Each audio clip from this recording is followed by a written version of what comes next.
It's the Isaiah Grass Show wherever you are.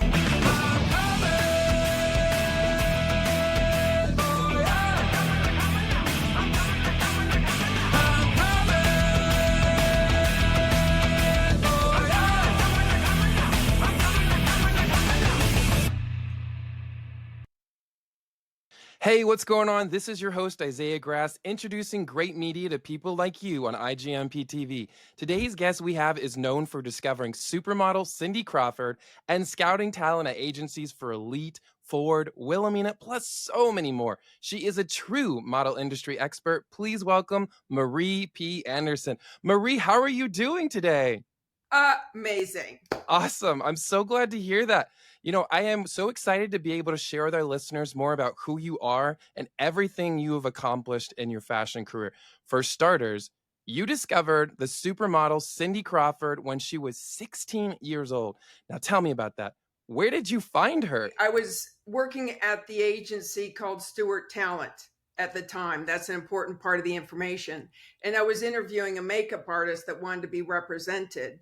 And I saw her in his book. And I forgot that he was there to interview for representation. I was so focused on her. So with the help of him, his name is George Statner, and seeing Scott Weimer's photo in that book, the two of them helped me track down Cindy. Her parents would lend her $500 to get her first paid test. But it was not an easy sell for me because, you know, she was going to high school in DeKalb and there was construction going on. So it'd take her 2 hours to come downtown. So I essentially had to plead with her to trust me, let me interview her, talk to her, both of her parents at the same time, convince them that I was going to do good by her. And so she acquiesced, she agreed, and then a year later, Jane Stewart and John Casablancas merged, and we became Elite Chicago. Very cool. And when you started working with her, was she a natural? Had she already had experience? Now, you said that she was discovered in a makeup book, so I'm assuming she had done some previous modeling, but were you pitching her as, you know, a full package? Was she a new face? Like, tell me about that whole process. Before I became a booker at Stewart Talent, I was running one of the biggest fashion photographers studios in the world, Stan Malinowski. So I was booking, we were going to Europe twice a year and shooting the Italian collections. And there the models were more diverse. So I had models like Iman, Dalba, Apollonia. These were not traditional Caucasian girls with blonde hair and blue eyes. Right. So my eye was trained very early on in the first few years of the 80s about diverse beauty. So that when I did become a booker and I saw Cindy in George's book, it was a natural for me to be, oh my God, she's so cool. She's so exotic looking. And George said, oh, she'll never be a model because she was rejected by all the agencies because the beauty mark and the dark circles underneath her eyes. That is shocking. Oh, please stop. You know, dark circles underneath her eyes, that's just lighting. And the beauty mark, I think that makes her interesting. I love interesting beauty. I don't like everything looking the same. Out of curiosity, who got you involved in the fashion business? I know when you were younger, you did modeling, and in high school, you received a fashion scholarship. Did you always have a passion for fashion? Because my mother taught me how to sew and how to knit and how to weave fabrics. When I was just a little person, I was making my own baby doll clothes and my Barbie doll clothes. And then I was doing runway shows in my bedroom with Barbies, and Ken was in the audience. I wasn't interested in Ken. He was just, you know, the audience. The rest were all girls. But the point being is that I just got bitten by the bug there when I was 6 years old. And so I started not only sewing my doll's clothes, but then my clothes. So I wanted to become a fashion designer. That was my ultimate goal in life, was being a fashion designer. And I was married at the time. Yes, in high school, I was married. Long story. But we didn't have any money, so I had to apply for scholarships. And I got turned down by everybody I applied to, except for the one last school was in Atlanta, and this is now like the mid 70s. So putting it in perspective. And so I was so excited. I took the letter. Oh my gosh, I'm going to be a fashion designer. I'm so excited. I'm of value to somebody somewhere.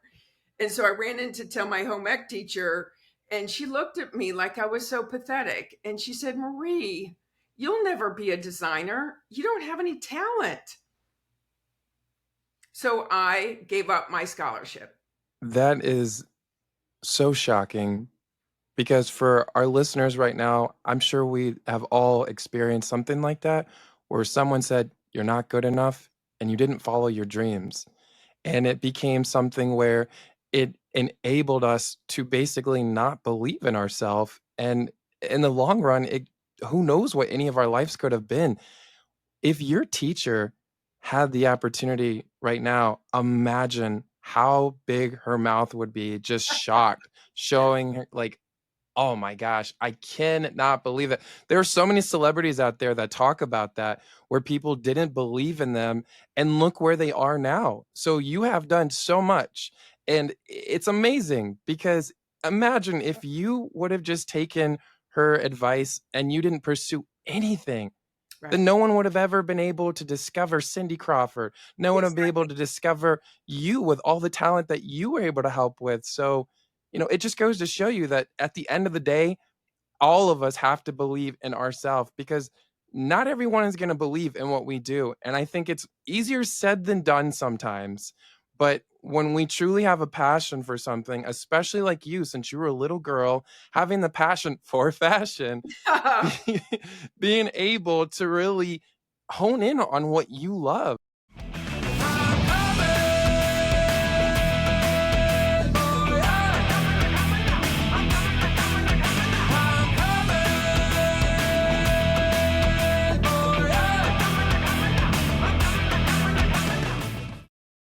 In 2006, you were featured on the show The Janice Dickinson Modeling Agency to Scout Talent. Now, I watched a few episodes, and thousands of people came to audition to be the next model. What was that experience like? And would you ever want to go back on another fashion show? Because I can't even imagine the type of things that you saw within a short period of time. Are you allowed to share anything? Let me just say that no, I don't have any intention of ever doing a reality show again. I I was understand. I was on the pilot only. And the only reason that they had hired me, and the producer told me, is that they needed my name to get the show sold, because Wow. they needed some street credibility, because Janice had not, she had been out of the business for a while, and she had had quite a colorful Yep. lifestyle. Yep. And I was like a constant steady with a great background. So that's why they brought me into that show. And I had actually walked off set, and they had to bring me back because it was just getting too crazy for me. For the people that are listening, they may watch these fashion TV shows. There's too many to mention. And we all get hooked on the drama and the photo shoots and like the inspiration behind it. But do you feel that at some part it is real? The things that they could be going through? I mean, I remember watching on one of her episodes, like the truly critical things that she would say to potential models about losing weight. You need a nose job. You got to get your teeth fixed. Your skin's not great. All of these things, I've come to realize that you have to have very thick skin to be in the entertainment industry, whatever it may be. When throughout your career, have you seen that has changed, or is the industry still kind of like that? Well, let's start off with the legal component. The industry is unregulated, and meaning that there's nobody essentially being the principal of the school, right? Everybody can do anything that they want, and each state regulates itself. Wow. So, for example, in the state of Illinois, in order to have an agency, you have to be licensed through the Department of Labor. Okay. Now, if you go to Missouri, you don't have to be licensed through anything. So in some states, all you need is a business license. And in some states, you need to be licensed through Department of Labor. Everything is different. So the point is that anybody essentially can get into the business and call themselves anything that they want now. And as a result of social media and people working virtually, a lot of brick and mortars have closed, to save money. So anybody can open up a laptop, open up an Instagram account, and call themselves whatever they want. There's nobody watching the school, so to speak, watching the community of the industry. And I can imagine how parents feel about that. That's why I asked you earlier about Cindy Crawford's parents. I didn't just ask you like what was her reaction. The parents, Yeah. they're giving away their daughter who's 16 years old to trust this person in the industry.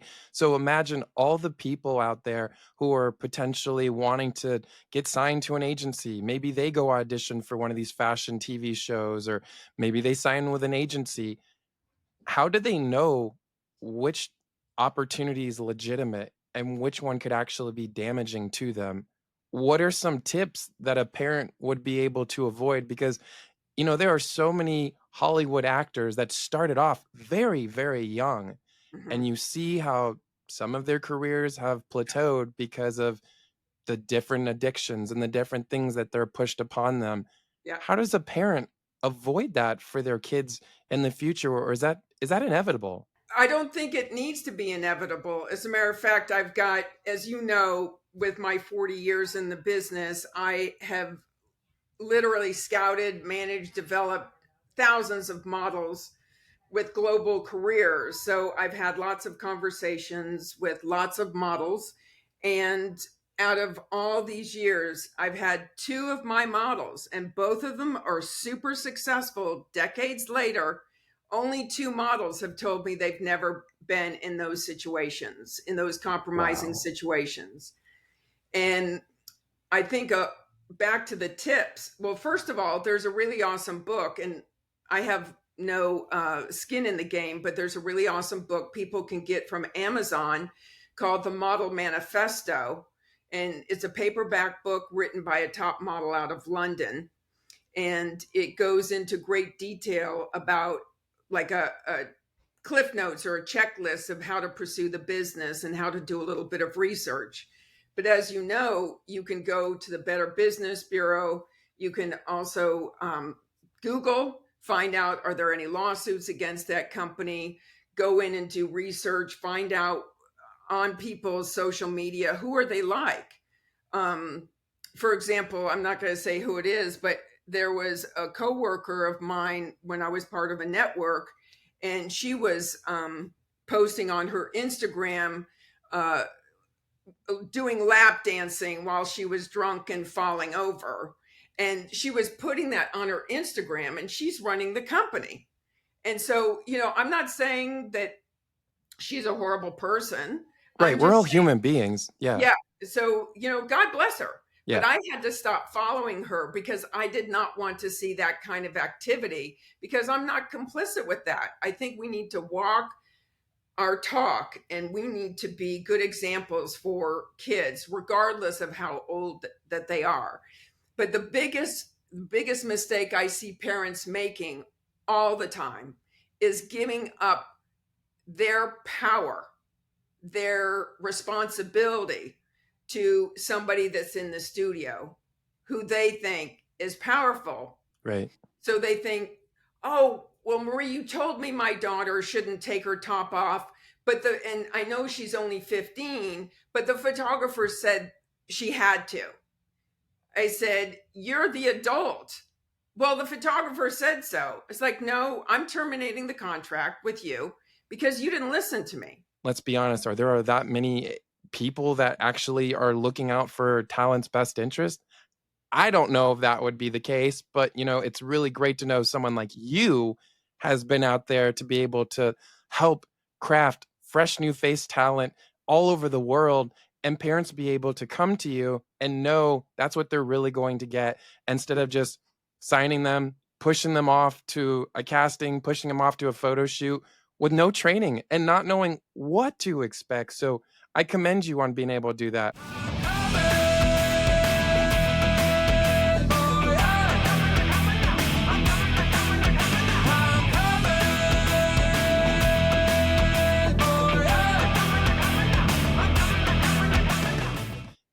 feel that the industry is becoming more acceptable to people that are older with flaws, with not the cookie cutter Barbie look, the Ken doll, or are they really wanting, different things? Because I've gone in stores and I've seen people with wrinkles and gaps in their teeth and freckles, and I don't remember that always being like that. Yeah, a model's career would be technically over, when she was just simply a model and she didn't diversify, like say a Cindy Crawford. She was one Hmm. of the first that branched out very, very early on in all sorts of entrepreneurial endeavors.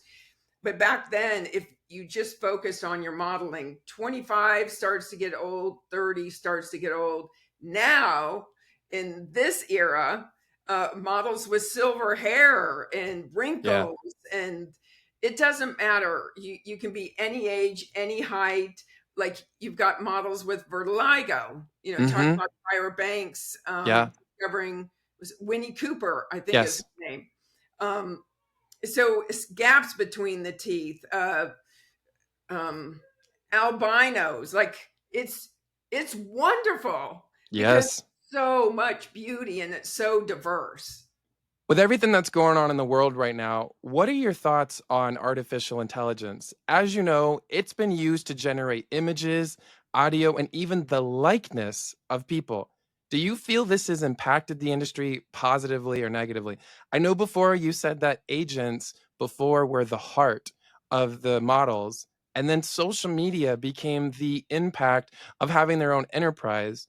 But now with artificial intelligence, do you feel that a model or a modeling agency is competing against artificial intelligence just to be able to be hired? Because if you can just type in, I want a person to look like this, Mhm. well, there you go. I want a person to be able to say this. Well, there you go. Now you don't have to hire that person. You don't have to photograph that person. You don't have to, get them to sign a contract because they're artificial. Go back a few years, the first agency that I was cognizant that even had a board of AI models was Photogenics in LA. I think they go back probably maybe 7, 8 years ago. They already had a board of AI models. Wow. Yeah, so they were way ahead of the game. And so what's going to happen in the future? I don't know. Is it threatening the traditional modeling agency with human beings in front of the camera, human beings behind the camera, human beings booking the models? Yes, it's already made a tremendous impact. Um, and I guess good or bad is it depends on who's the one that's making the money. Let me get this straight. First, you started in modeling. You got offered to be a fashion designer. You work with all these different agencies from around the world. And then you wrote a book. This book has to be filled with experiences of life. Like, how did this come to light? And obviously, where can people go find this? Darling, we have to go back a while. So first of all, I've written 3 books. Okay. Two have been printed worldwide, and then the third was an audio book. So the first one was Cindy Crawford. She graced the cover of it. It was called Model: The Complete Guide to Becoming a Professional Model. And I think that was published in 1989. Okay, that's how old that one was. And then when I had my own agency, Aria, um, I I wrote my second book, and that was called Model: The Complete Guide for Men and Women, and that was released, I think, the year 2000. And then in 2007, I wrote and produced and published my own audio CD before really, since books were on tape kind of thing, or books were on your smartphone. And that was called The Wizard of Editorial. So I've done 3 books. They've all been sold out. Once in a while, somebody will text me and say, "Hey, I just found your used book on Amazon." Like, okay, but I don't get any sales, so don't feel guilty. You've got to buy it. Are you serious? You Oh don't my get gosh, sales from the books? those are decades old. Yes, no. But now I'm writing my 4th book, and that's my memoir. about, a lot of the darker side of the modeling business, the glamorous side of the modeling business, and also a lot of trauma that I had in my life. And then talking about my drug and alcohol addiction. And now I have 21 years of recovery from drugs, alcohol, and cigarettes. That's amazing. Thank you for sharing something transparent like that, because maybe a lot of people need to hear that. In this world, we're all struggling with something. Yeah. And it's nice to know that with you talking about the fashion business, that it's not just the pretty side, Mm-mm. but also the dark side. And I don't want to scare people away from that, because there's, like you said earlier, that you had two models that never experienced that, and then other people, they do. And I feel like it's one of those things where what were we talking about earlier about with parents? Yes. If you tell the parents, don't go shoot with that photographer, don't tell your kid to go to that casting, don't go to that location, you are warning them. It's different versus someone just coming to an agency, signing them, not telling them anything, and letting whatever happen to them with no remorse.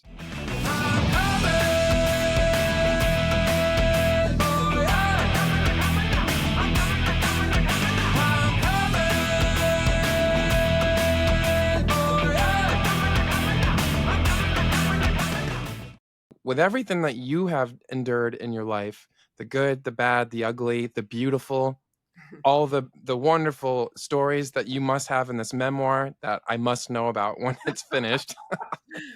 Did your parents have a say or go with you to any of the shoots, or did they say, Maria, this is what you want to do, we're just going to let you do it on your own? So flash forward, Vice President of Elite, Cindy Crawford, very powerful position, everything's great. And then I come up with this idea to write a book on how to become a model, because I was so tired of repeating myself with every new face. I thought, I'm just going to write a book. And so my father had been diagnosed with cancer around this time. So I told him that I was going to write a book on how to become a model, all proud.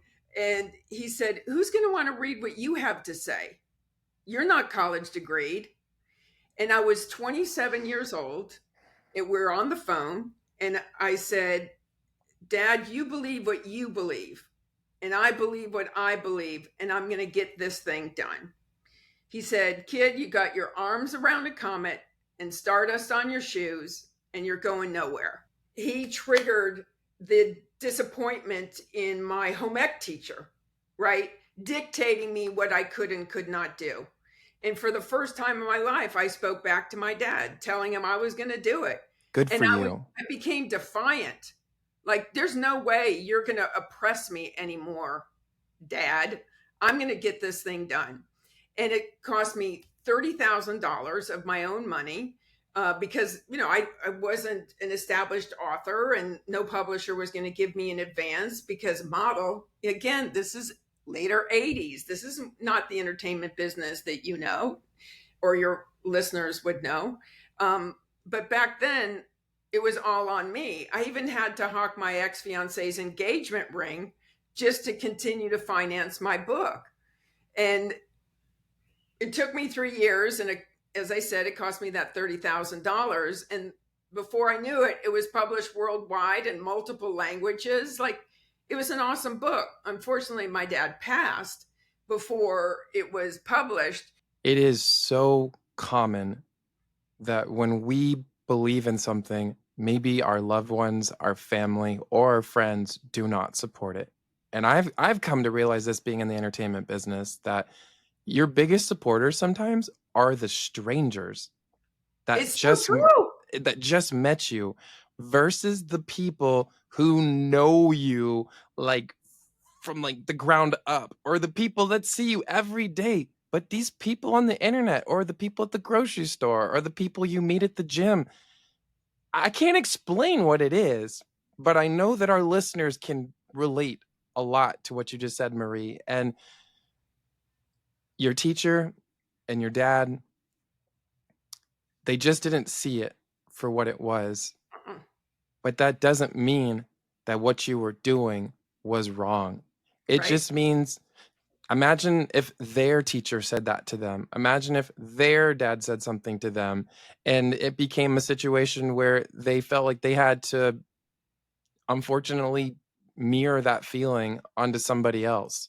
Yeah. And again, I go back to what we talked about earlier. If you had listened to anybody, you wouldn't have been where you are today, which is amazing.